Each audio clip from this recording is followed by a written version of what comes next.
But in addressing the point you said about the Christians, I believe the Christians are on the morally high standard. In fact, it represents the gold standard in morality terms, as was the teachings of Jesus. Because your conscience is telling you that this is wrong, but your honour won't let you follow through with the logic. If your conscience is telling you that it's wrong, then chuck your honour away, because honour is cultivated by man, but conscience is given to you by God. I've seen so many videos. Yep. I guess the topic is, the light that Islam is sort of painted in. Yeah. I get the impression. When you finish there, you can. There you go, sir. Okay, we just pass it between us. Yeah. I get the impression, I could be wrong. When I was younger, the kind of Christians I was sort of brought up around. Obviously, it's not like Speaker's Corner, so it's more sort of, a relaxed sort of thing. They don't sort of get aggressive or argue about things. But ever since I come to Speaker's Corner, there's been sort of a focus on certain things. And it's always painted in a very sort of harsh and negative light.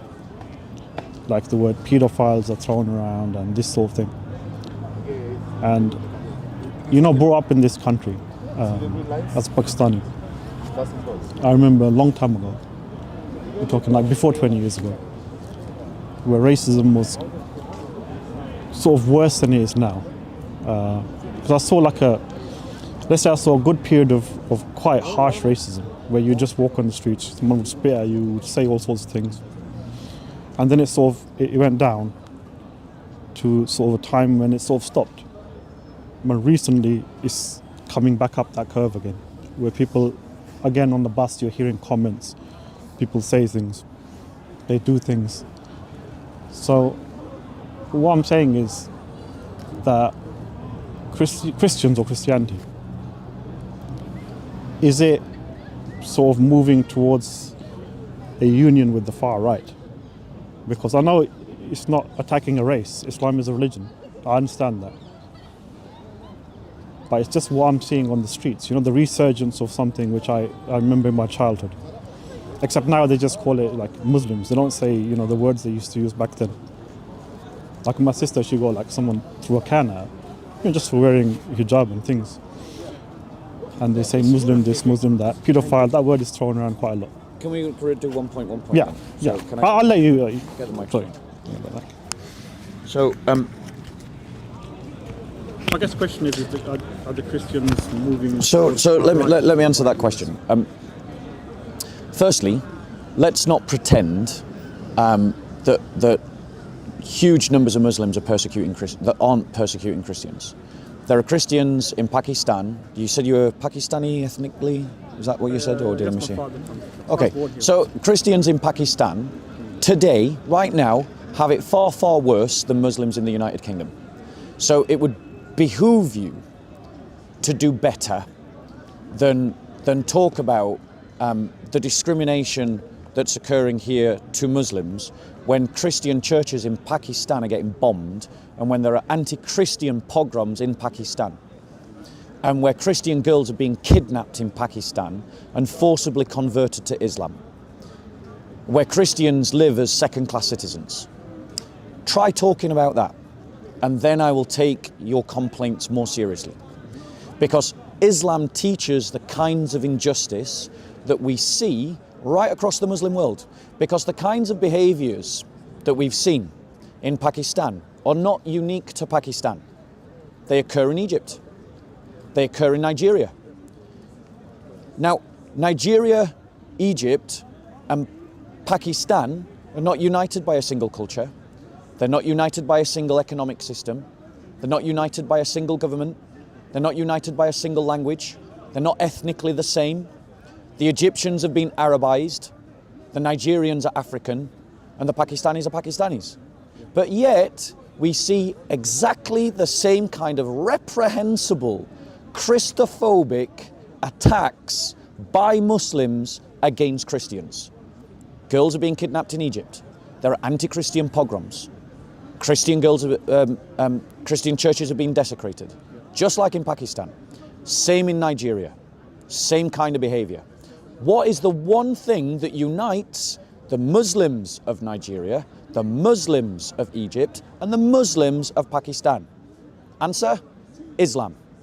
Muhammad was an unjust man who did unjust things. And his followers, who really love him, many of them are doing the same. Now, I agree with you that not every Muslim wants to kidnap, wants to bomb, wants to desecrate, wants to persecute. I'm saying it. One second. I'm saying it. I'm saying that. No, one second. One second. One second. I am saying, because I am coming to your question, I'm just not buying in. I'm just not leaning into your victim narrative, because Islam is perpetrating more injustices than it's carrying than the Muslims are facing in the West. I started by saying. Wait. Let me give you the microphone. If you can just hold it, we could just pass it to you. So I started by saying to you something which I personally have noticed. That since my childhood there was racism. Now, you talk about things happening in Pakistan. I'm not in Pakistan. I don't know about that. I was asking you about what I thought was a swing that the Christians are taking towards the far right. Yeah. And you're talking about something, the persecution of Christians. I've not said that the Christians are not being persecuted. I've not even said that. And I've not made a narrative. Like you suddenly said, you've made a narrative about this and that. I didn't even mention that. You just brought that in. All I was asking you was, it's a simple question. Do you think now, currently, in Speaker's Corner, the narrative that is being presented by the Christians is leaning towards or helping the far right? Okay. That was all I was saying. So now let me reply to that, because I wanted to demonstrate that there is a discourse about Islamophobia, and Islamophobia is real. There are really people who hate Muslims just because they're Muslim, and it's wrong, and I'm against them. Okay? But criticisms of Islam are not equivalent to Islamophobia. Criticisms of Muhammad are not equivalent to Islamophobia. And calling out Muslims for their inconsistency in talking about Islamophobia is not Islamophobic. Christians sit across the entire political spectrum, left and right. And I think it would be too much to say, actually, that Christians are swinging to the right. Actually, the evidence would indicate otherwise. Most Christians are naturally left-wing, because most Christians politically express themselves through concern for the poor, which is a left-wing narrative. But I am actually advocating that Christians come up with a politics that is neither governed by right-wing narratives nor left-wing narratives. It's governed by a Christian narrative, one of Christian solidarity, which means that we don't criticize Jainism for its injustices against Christians because Jainists don't carry out injustices against Christians. Jainism doesn't teach injustices against Christians. But Islam is a tyrannical, violent religion whose doctrines teach that the value of my life is half that of yours. And the only reason for that is because I'm a Christian and you're a Muslim. Now let me ask you this question. Let's do a thought experiment with me. Let's pretend that a right-wing government came to power across the entire Western Hemisphere and started to impose laws on Muslims that said things like this: that if you convert to Islam, you'll be executed; that Muslim men couldn't marry Christian women, but Christian men could marry Muslim women; that Muslims had to pay a special tax, and if they didn't pay this special tax, that their property, their life and their families would all become forfeit and could either be killed or enslaved. If someone tried to impose those laws on Muslims, would you stand against them? Okay, look, I'm not like a religious expert. I can't give a fatwa on things. But what I would suggest was that if a tyrannical ruler came into power and was applying tyrannical policies, Muslims, you know when you say Muslims as a singular, like for example, what am I allowed to do? And Muslims as a nation, what are they allowed to do? It's two separate things. For example, I could not resort to violent acts against that tyrannical ruler just because I didn't agree with what he was doing. A treaty would have been made, I guess, technically, between the Muslim nation and that ruler regarding these things. So if he said to them, for example, like I guess the way when the Israelites were under control by the different people that didn't believe in God, they would give them rules to follow. They were harsh rules sometimes. They would kill their males and let the females live and things like this, or they would take them into slavery. Just like the rabbis have their rules about how you would deal with such things. Under those conditions, you would suspend certain religious rulings, like if, like you're saying, they're saying we're going to take your females and we're not going to let you have them. Does that mean a person, like for example, I'll run it as a thought experiment. Let's say I'm in my house and the tyrannical king sends an army or whatever and says, give me your wife because she's mine now, under the rule of the land. Now I know. You didn't pay your tax. Yeah, because I didn't pay my tax. Now I know that I can oppose him singularly. Like I can get my sword wherever I have and try to stop the soldiers. Most likely they'll kill me. And instead of just taking my daughter, they might burn the whole house down and take the whole family into slavery. Whatever rule they have, anyone opposes them. You're not answering my question. Well, I'm trying to get to it. So if it was something like that, like what you say, then the answer is that because a man doesn't have that kind of power or authority to oppose those things, he has to stand aside. He can't really say anything about them. Okay.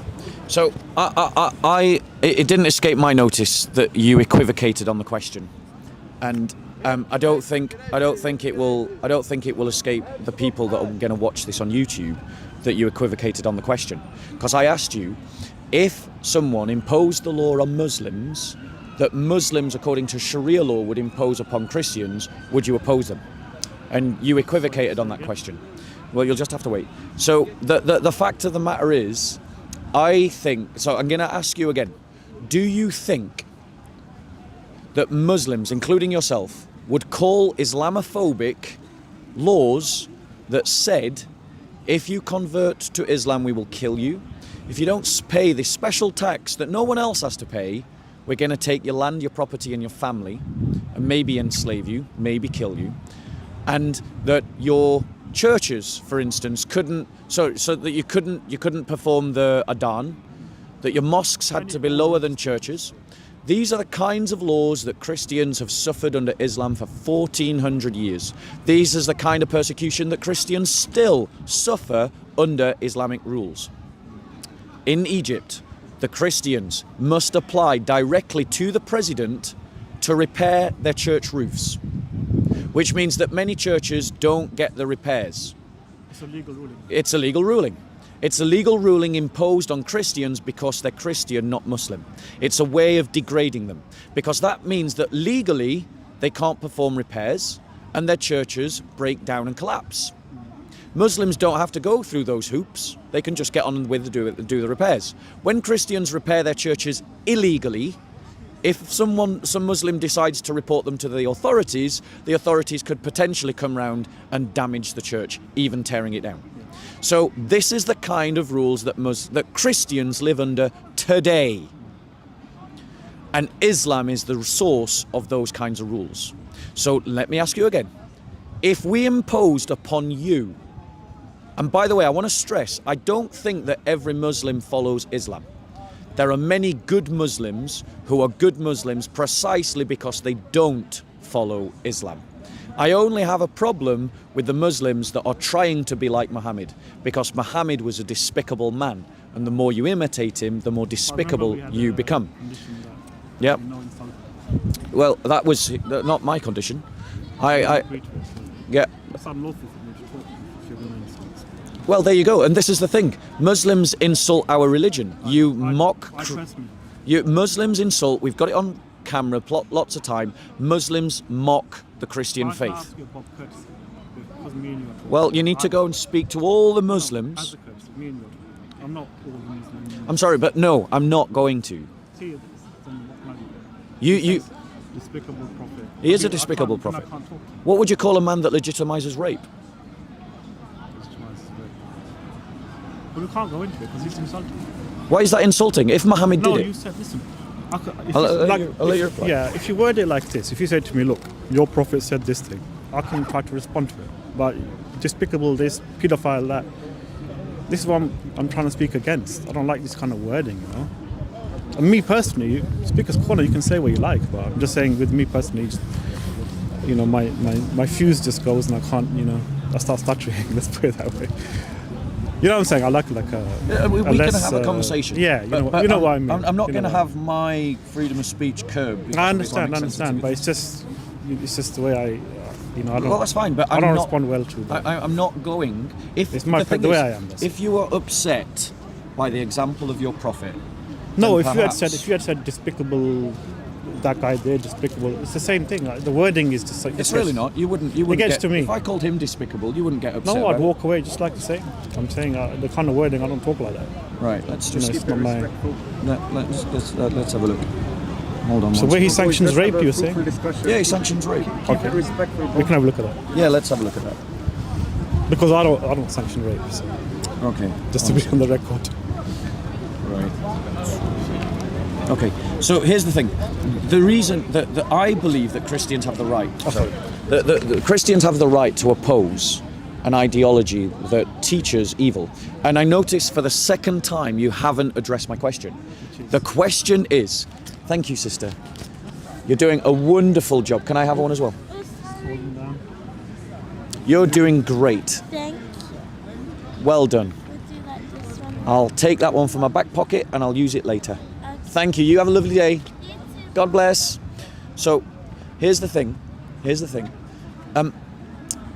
Islam teaches despicable things. It really does. And there are many, many good Muslims, you might even be one of them, that would never do the despicable things that Islam teaches. Well, yeah, it is. This is the contradiction that many Muslims live out in their lives. They don't actually follow their prophet. And they're better people for not following their prophet. They're better than their prophet. And for that reason, I have no problem with Muslims that don't want to apply Islam to the world around them. And I am opposed to groups or political parties or entities that just brush all Muslims with the same brush and say that all Muslims are bad. Because I know for a fact that not all Muslims are bad. As I've said again, and I'll say it one last time, there are lots of good Muslims. But they are good Muslims precisely because they're good people precisely because they're bad Muslims. Well, you have to show. Yeah, I'm going to. But I'm going to ask you to address my question. Okay. If a right-wing government across Western Europe it sought to impose the kind of rules on Muslims that Muslims have imposed upon Christians for 1400 years, yeah? Would you oppose them? Would you call them Islamophobic? Would you say it is morally wrong? Oppose them, call it Islamophobic, say it is morally wrong. Okay, so I would say it's morally wrong. Thank you. I would say that there should be freedom of religion in its entirety for all religions. I would say. I would distinguish between saying that Muslims are the ones who mistreated the Christians and rather to rephrase that as tyrannical rulers under the Muslim empire. They're the ones who sort of initiated these things. I just as a Muslim, I'm a Shia Muslim, obviously.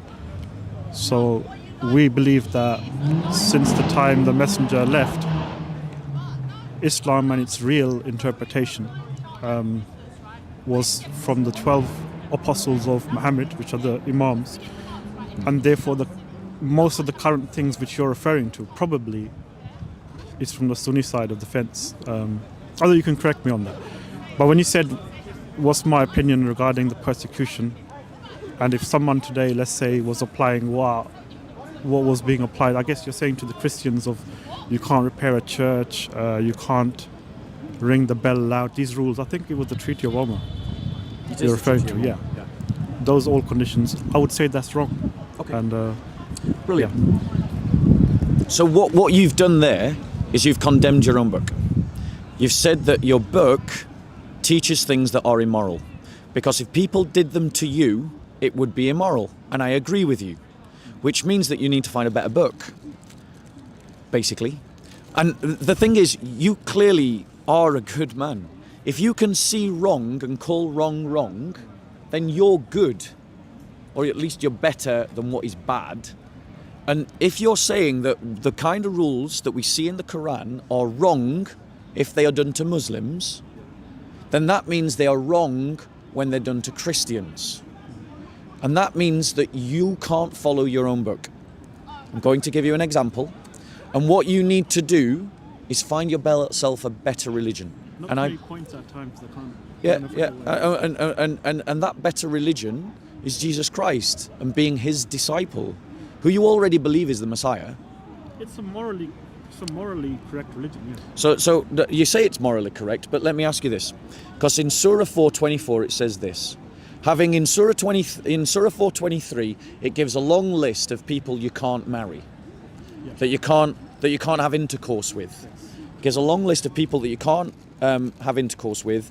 It includes mothers, your daughters, your sisters, your father's sisters, your mother's sisters, your brother's daughters, your sister's daughters, your foster mothers who gave you your foster milk, suckling sisters, your wives' mothers, your stepdaughters, those under your guardianship, those born of your wives. So it gives this long list, but then it says, also forbidden are women who are married except those slaves whom your right hands possess. So Islam teaches that it is all right to have sex with women that are already married. Is that moral? I forget the first point now. There was something before that. I'm going to try to remember it. Let's remind me. Said something so before that. I said that in your last answer you had condemned your own book because you had said that it was morally wrong. Okay, has that helped? Yeah. Okay. So I would say that when I was talking I said my opinion, if you recall, and I was referring to a Treaty of Omar, not the Quran. So I didn't say the Quran is sanctioning this behavior. As far as I remember, the verse I remember is about where God talks about churches and synagogues where the names of Allah is mentioned and those who would desecrate them, and God speaks against them, and that's in the Quran. The Treaty of Omar was by obviously the second Caliph Omar, and under Shia Islam we're not really obliged to follow what he says. But in addressing the point you said about the Christians, I believe the Christians are on the morally high standard. In fact, it represents the gold standard in morality terms, as was the teachings of Jesus. Islam is a bit different. It's not really designed towards the highest moral standard. And don't get me wrong on this one. What I mean by that is it legislates for a much wider group of people. It legislates for all people, and in the real world, in what works in the real world. Now, I think you're referring to the verse where it says about it's obviously illegal to have sexual relations with a married woman, which is universally true, I think, in most cases, the law. But then it makes an exception, and I think the exception was at the time of one of the wars when they had captured the wives of the polytheists, if I remember correctly. And they asked the Messenger of Allah that these women are married, what are we to do with them? And we know their husbands as well, some of them. They were concerned. So this is where this verse came down. I believe the verse effectively is saying That you can have sex with them. well, yeah, we're getting there. I believe the verse effectively is saying that in times of war, and again, I make it specific. I know you might not agree with me. I make it specific to that particular war at that particular time, rather than saying, for example, today, if like some ISIS guy says, with the Yazidis, it's a similar case where he just storms perfect them. match, actually. Well, yeah, the only difference I would make between the two is that I believe it is unlawful for an individual Muslim or even a group to apply these rules. They have to be applied by the accepted Khalif of the time or a godly prophet. If a prophet is not present, then such a ruling is unlawful. Can we So pause momentarily? just to get to the sorry. Yeah. Can we pause for a moment? Are you guys going? We take a picture. We came here to see today. We only came here because of you. Because I'll let you speak. Yeah, we've been watching you for a long time. I would say that when they were captured in war, although between me and you, I find it strange that the ladies were involved. I would have thought it was just between the men, but somehow the ladies were involved. So when they were captured in war, I guess the men folk were either killed or imprisoned. I'm not sure. The question is, I guess it could be a tribal thing. The rules the tribes had at the time when they were warring regarding women, as to what happens when you defeat the other tribe. Maybe they had the policy that the women were taken by the victor, by the victoring tribe. Maybe they took them and incorporated them. I'm not sure about that. It's speculation. Mind if I reply? But I'll finish what I. Okay.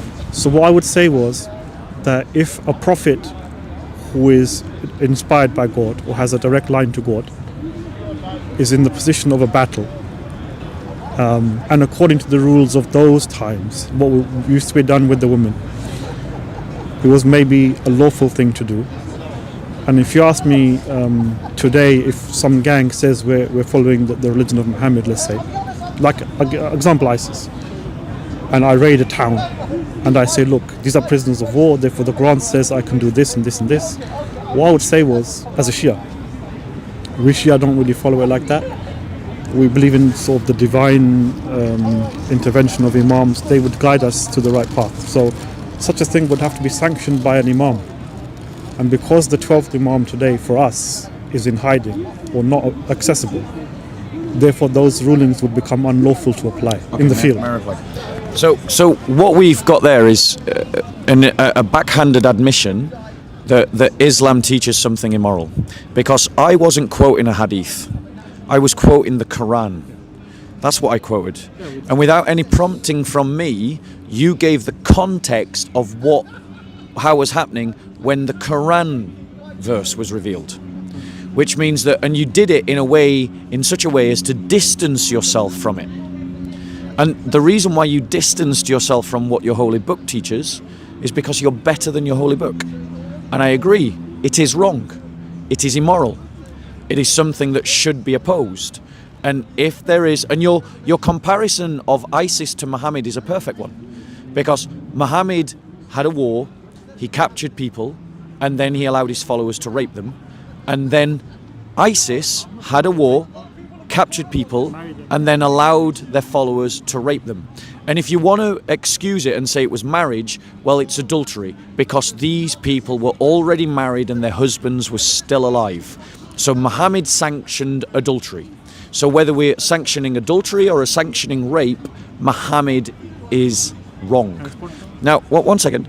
And it's not just here, because in Surah 33, Ayah 50, just in case Muslims didn't get it the first time, Muhammad says it again, or rather Allah says it again. O Prophet, verily we have made lawful to you your wives, to whom you have paid their bridal money, and those slaves whom your right hands possess. Now, right hands possess is a discourse about those women that are captured in war. So Muhammad practiced capturing people in war and then having sex with them. So let me ask you to do a thought experiment. Let us imagine that a right-wing government establishes itself and then a civil war breaks out in France. And the right-wing nationalists are winning the war and they storm a Muslim stronghold. They kill the men and they capture the women. Do you think that those women would want to have sex and marry their captors? Should we start with that or the beginning part? Start with the question. Okay. So the answer to that is obviously no. But this is, I believe, what I was saying at the beginning. That in a tribal society 1400 years ago, was it understood by the women? Because today, for example, marriage is by love and by choice, and it's changed quite a lot. Marriage has evolved for the better into a more sort of better sort of institution where people choose who they marry. They marry for reasons of love, maybe. But in those times, marriages were a completely different sort of policy. You might agree with me. But it was more about financial security, it was about tribal relations, all sorts of different things which today don't really apply. They apply perhaps to tribal societies, primitive societies even now. But in modern Western societies, such things are no longer in use, or they're no longer apparent. So these things might seem strange. For example, to say what happens to a woman who is captured in war. Like I said, even for non-Islamic purposes, when the tribes defeated another tribe, it may have been policy for them to incorporate the women into wives for themselves. Alternatively, what would they do with them?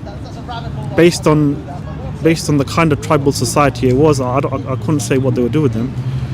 If you ask me today, in its application today in the field, as mankind has evolved and changed, if someone attacks, let's say, Luton Town and kills all the men, and then decides they're going to take the women and rape them or marry them or whatever, then is that wrong? Then yeah, it's wrong. Can we apply that Quran verse today? The way society has moved on. In the Shia religion, the Imam is the link between God, between the divine and between man. And over time, rulings are abrogated, they're changed. We believe in abrogation in Islam. So the Imam would have changed things or adapted them accordingly to our society. I still believe it is unlawful for a gang, whether they call themselves ISIS or whatever, to apply rulings from the Quran like this, which can only really be applied by a Khalif.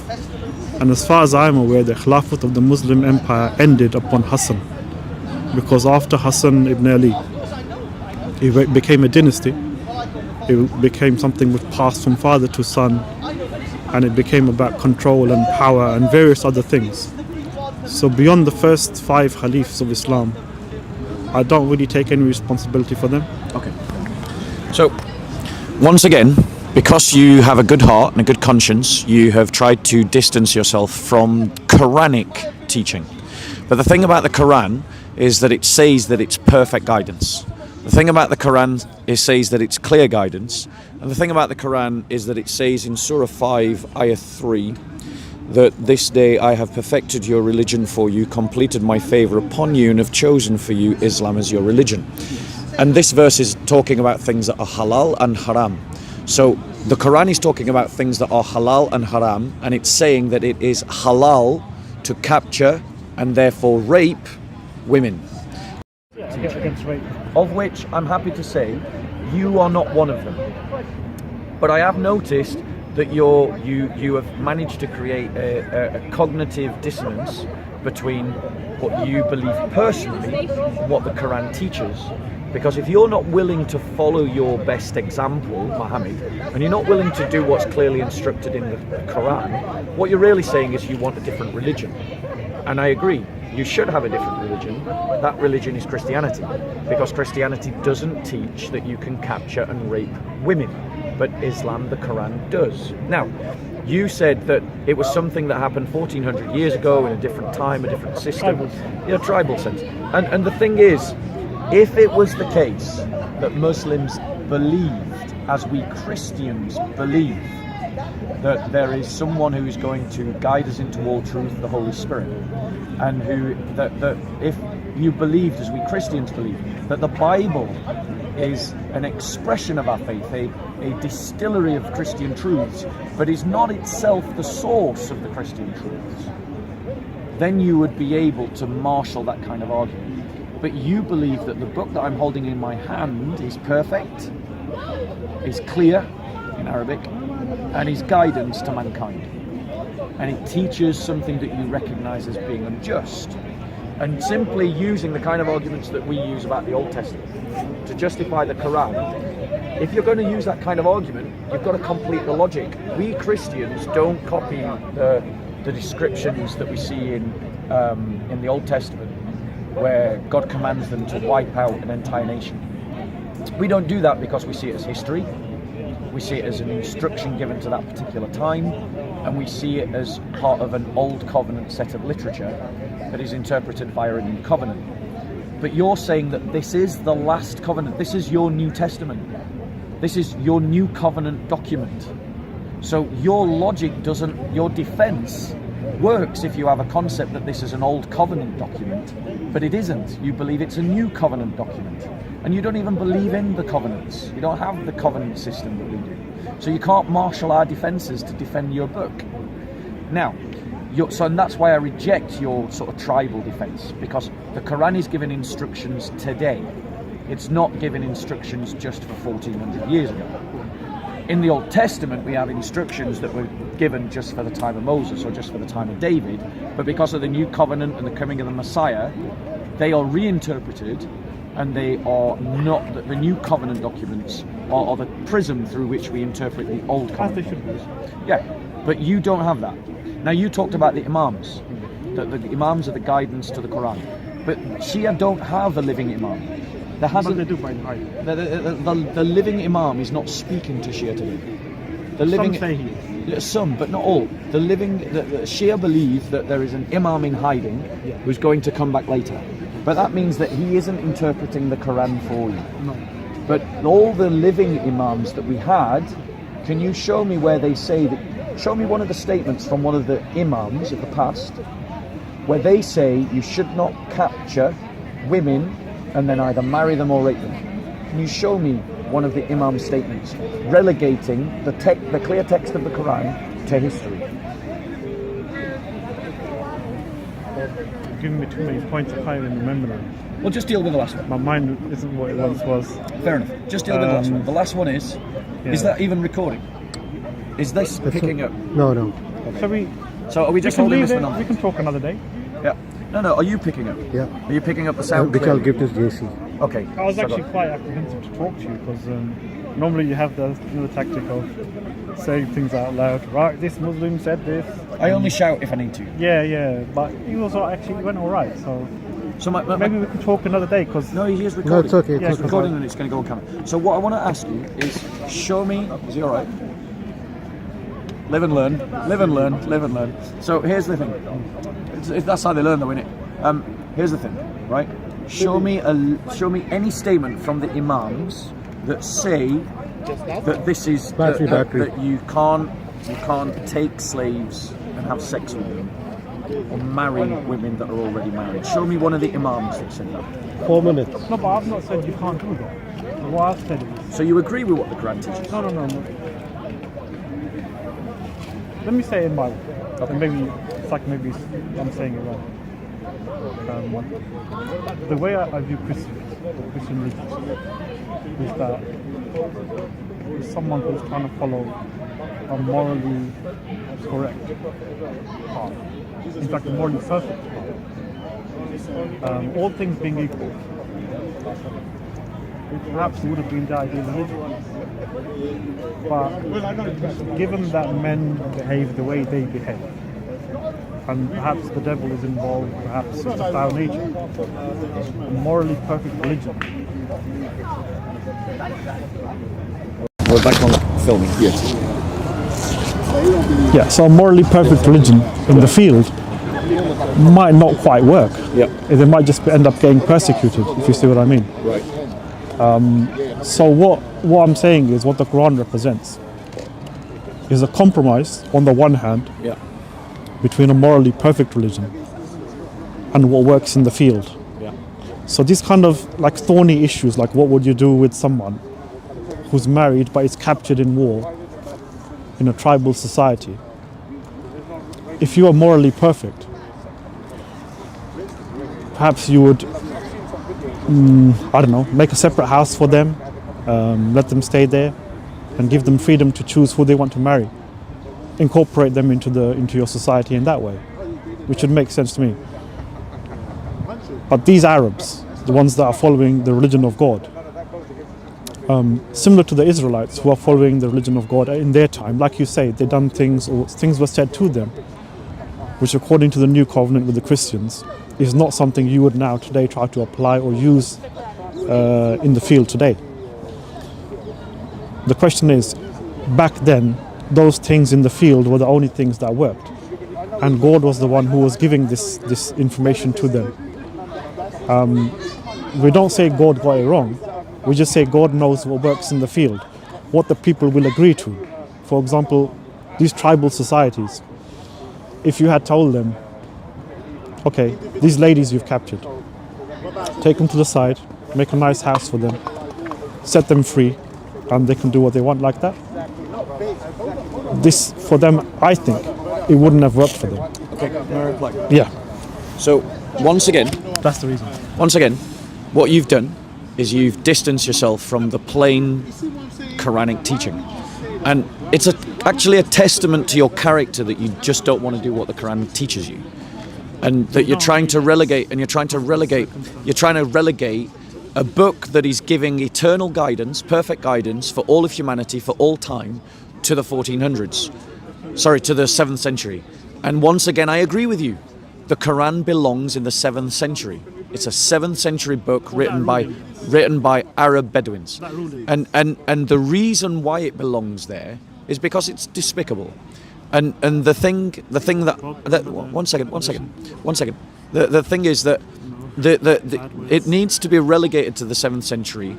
And you agree with me that that part of the Quran needs to be relegated to the 7th century. So in terms of,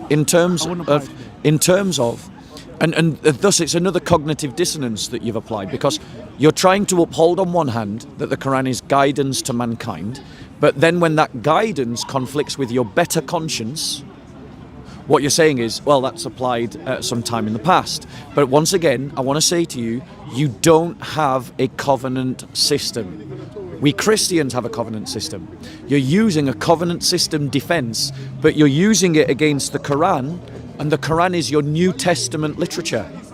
The Quran is the equivalent of New Testament literature.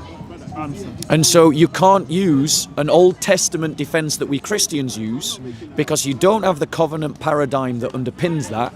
And in any case, even if you did, the Quran is the New Testament literature, not the Old Testament literature.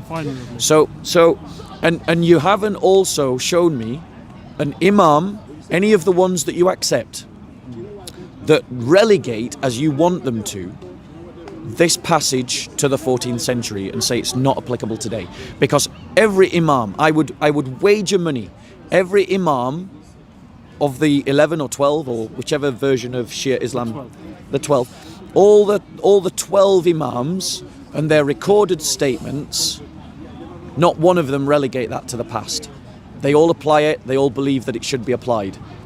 And so from your own Shia point of view, you don't even have an imam to relegate this to the past.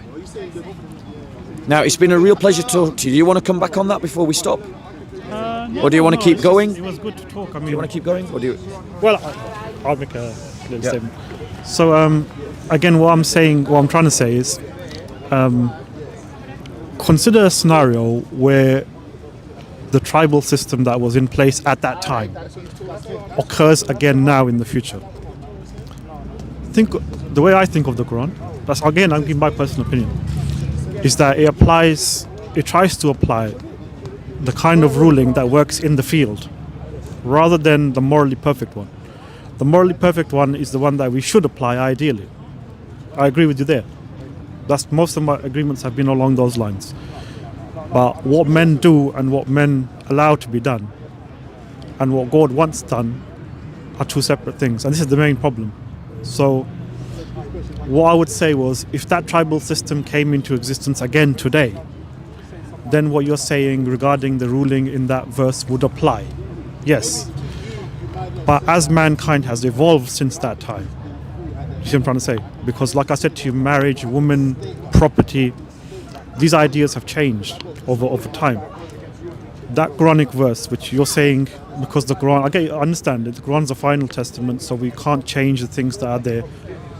But that one is a temporal one. It's talking specifically about, because I'm not a Quran only, I read the Hadith literature as well. It was talking about an event which took place where the Prophet was asked, what do we do with these ladies? And he said, we do this. Yes, the Muslims extrapolate from that such an act is lawful even today. Some Muslims will extrapolate it that way. Like ISIS. And the Ottoman Empire. But what I have said, my position is that upon the abdication of Hassan ibn Ali, the Khilafat of the Muslims as we know it, the ones that had the right to apply these rulings, has come to an end. So those particular Quranic verses which refer to such things, in the absence of a Khalif, can no longer be applied. That's my argument. So you can't apply them. So it has genuinely been a pleasure speaking to you. I know that you have an issue with some of the ways that I describe Muhammad, some of the ways that I describe the Quran, but as you can see, it's completely possible for people to have a sensible, intelligent conversation here at the park without sadly the Muslim hecklers that always come in and interrupt. And it's been a real pleasure with you. And just as a sign of what a pleasure it has been, I want to give you a gift. So I give people gifts. This is a book. It's a series of reflections and meditations upon biblical literature. This is by a guy called C.H. Spurgeon. He's a very famous Christian teacher. And it's just reflections on different scriptures from the New and Old Testament. Actually, there's something I wanted to ask you as well. Well, we'll come to that, but let me just finish. Because Islam, and I think for me, you've convinced me of a few things. You've convinced me that on this question, Shia Islam is no better than Sunni Islam. Because I've asked you to give me an imam, one of your imams, one of the ones you recognise, who says that these verses about raping and raping slaves or marrying women who are already married because they are your slaves, that's permissible. I wanted you to give me an imam that said that is a ruling that belonged in the time of Muhammad, not today. You use that defense that it's the time of Muhammad, not today. But everything that appears in the Quran happened because something happened at the time of Muhammad's life. Every bit of it.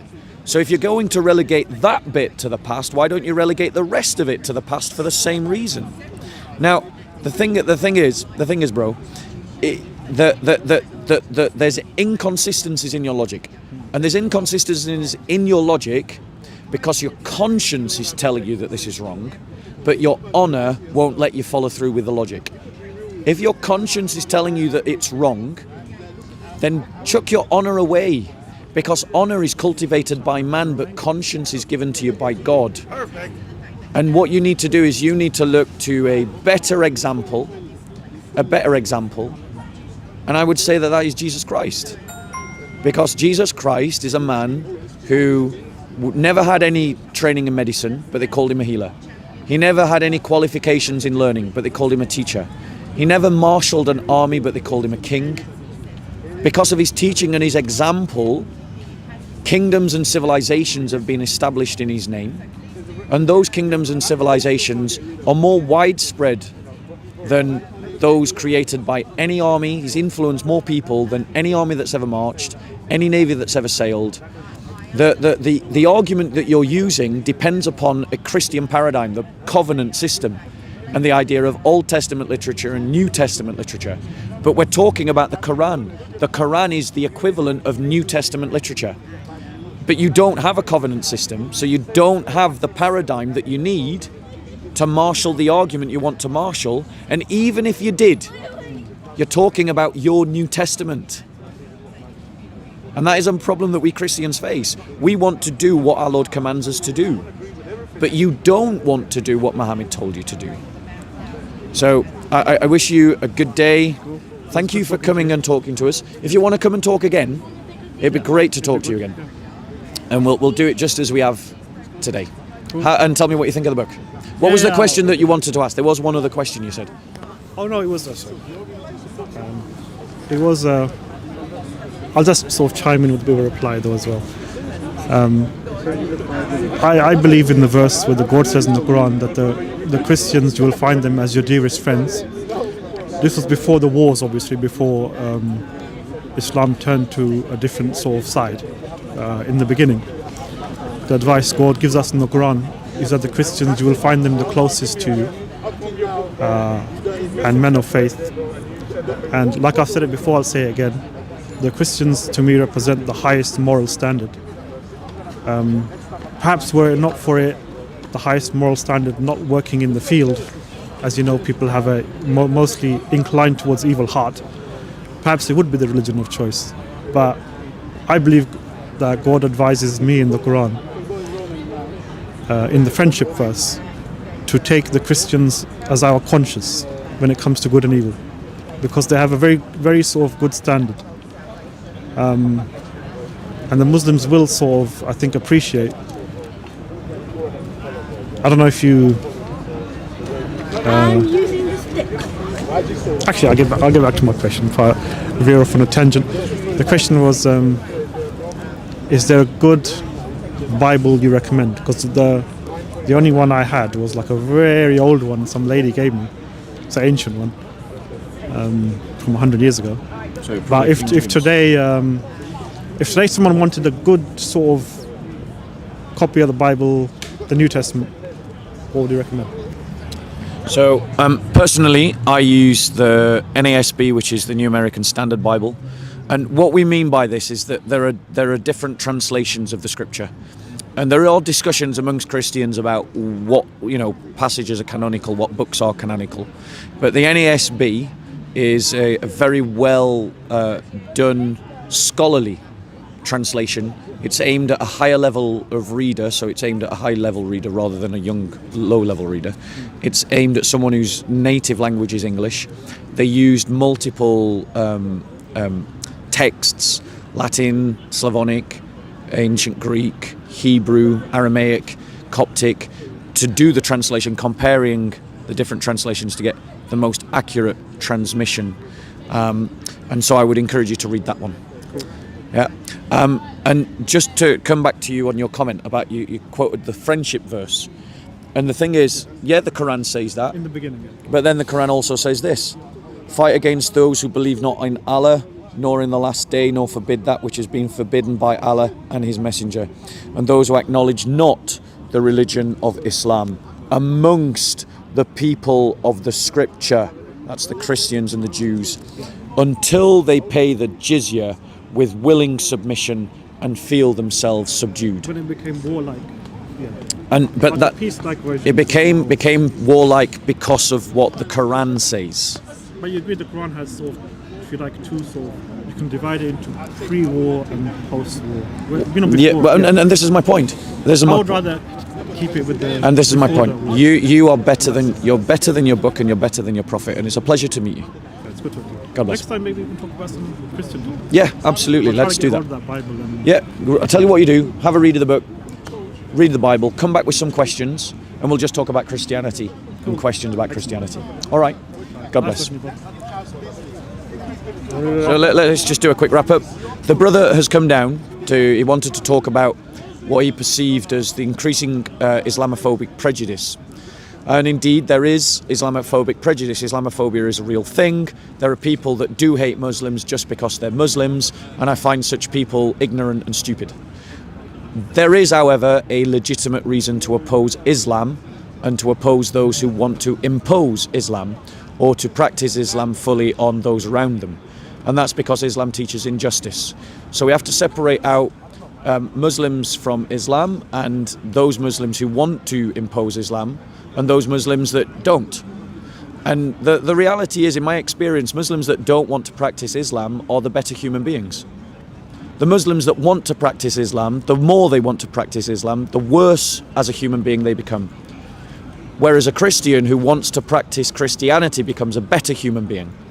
And when, as we see in the West, Christians stop practicing Christianity, they become worse human beings. And that's the difference between Islam and Christianity. If Islam teaches things that are unjust, then that means we can oppose it. And the Muslim was using the defense that Christians use about Old Covenant, New Covenant. Well, that kind of defense only works if you believe in a covenant system. We Christians believe in a covenant system. So we can look at difficult Old Testament text and we can say that is the Old Covenant, it's in the past. But New Covenant texts we apply, we believe in.